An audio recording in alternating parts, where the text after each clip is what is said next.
గత 4 సంవత్సరాలుగా బకాయిలు ఉన్నటువంటి ఎస్సీ ఎస్టీ పారిశ్రామిక బకాయిలను వెంటనే విడుదల చేయాలి.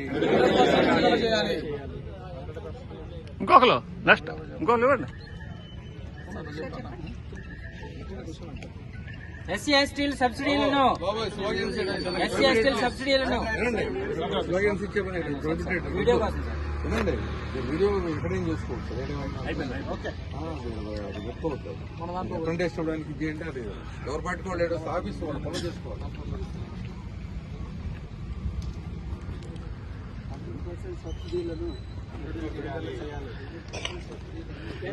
చూడండి మీకు కూడా వినిపించుకుంటూ చేస్తున్నారు వాళ్ళు, మీకు కూడా వినిపించకుండా స్లోగా చేస్తున్నారు. చూడండి ఎంత ప్రజాస్వామ్యమో. ఇప్పుడు రకరకాల స్టేట్ వైడ్ చాలా నంబర్ ఆఫ్ ఇష్యూస్ ఎప్పుడు రెగ్యులర్ గా ఉంటాయి. ఇప్పుడు అందరూ వచ్చి పొద్దుగా లేట్ చేస్తే